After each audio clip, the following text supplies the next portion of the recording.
What is decolonization? In the most legal sense, decolonization is a remedy for the wrongful and illegal abrogation of a people's right to self-determination. Self-determination is a process by which a country decides its own statehood and forms its own allegiances and government. It is an inherent right that belongs to every people to decide their political status. In 1945, the United Nations was established. At that time, 1/3 of the world's population lived in territories that were non-self-governing and were dependent on colonial powers. The United Nations members deemed that colonialism impedes world peace amongst peoples. It fostered the denial of human rights. The United Nations Charter established in Chapter 11, Articles 73 and 74, the principles that continue to guide United Nations decolonization efforts, including respect for self-determination of all people. Since the creation of the United Nations, more than 80 former colonies have gained their independence.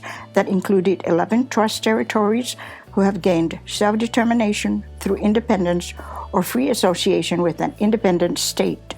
Only 17 non-self-governing territories remain. Guam is one of them. In 1960, the United Nations General Assembly adopted what is known as the Declaration on Decolonization in the hope that the principle will hasten the unconditional end of colonialism, since all peoples have a right to self-determination.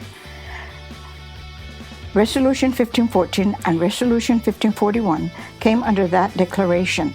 Resolution 1514 resolved that non-self-governing territories around the world can seek their independence from their colonizers. Guam, as one of those such territories, to have attained a full measure of self-government. Guam's colonizer is the United States of America. The Organic Act of Guam, signed on August 1, 1950, granted Native Chamorros unincorporated United States citizenship, which allows full political equality as United States citizens as long as they remain within the 50 United States.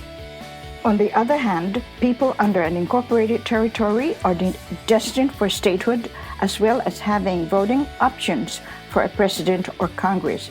The United States Constitution fully applies to them. Resolution 1541 states that as an unincorporated United States territories, inhabitants have only 3 options towards self-determination. According to the resolution, a non-self-governing territory can reach a full measure of self-government by emergence as a sovereign and independent state. 2, being a free association with an independent state as the result of a free and voluntary choice by the people of a territory through an informed and democratic process. 3, integration with an independent state on the basis of complete equality in status, rights of citizenship, representation, opportunities, and freedoms between the people and the territories and the state. Like free association, integration should be the result of free and voluntary expressed choice through an informed democratic process. Before any colonies came to our island, our people had a caste system that distinguishes 3 types of society: the Matao, Achuets, and the Menachengs. Our society followed this system until March 6, 1521, when the Europeans arrived to Christianize our people. Spain then officially claimed our island in 1565. During the Spanish-American War in 1898, Guam was captured by the Americans and was ceded by the Spaniards by the Treaty of Paris. On December 8, 1941, Guam was invaded by the Japanese and controlled our island until 1944.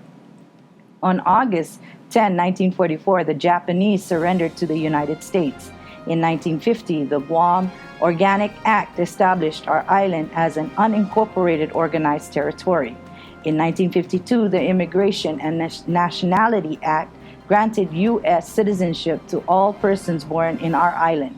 Although we were given citizenship, but we weren't treated equally the same as the United States citizens. We do not have equal representation in Congress. In 1968, finally, the United States Congress passed a law to allow local election of governor and lieutenant governor. Even though we could elect our own governor or lieutenant governor, still the United States controls the decisions for our island. Our island and people have suffered enough. We need to make changes by registering as descendants so that we could start the movement of decolonization. People in Guam often wonder why living here on our tiny little island can get so expensive. Because of a coastal shipping law called the Merchant Marine Act of 1920, also known as the Jones Act, it contributes to the high cost of living for Guam's residents.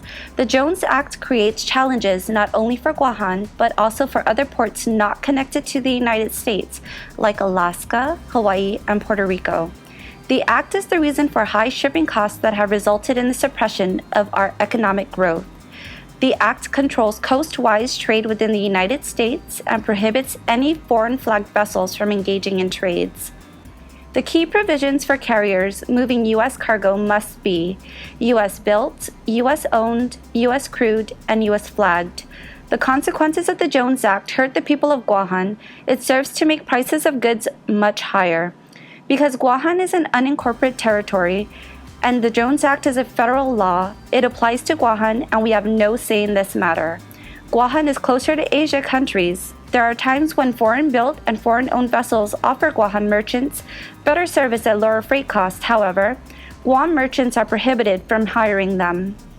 Based on what we now know about the Jones Act, why should Guam remain captive and force our port to take on higher percentages of the Jones Act burden? Under 115 years of U.S. hegemony, family sanctity, traditions, and values were once at the core of Chamorro society, now replaced by the United States government, propaganda, and educational system.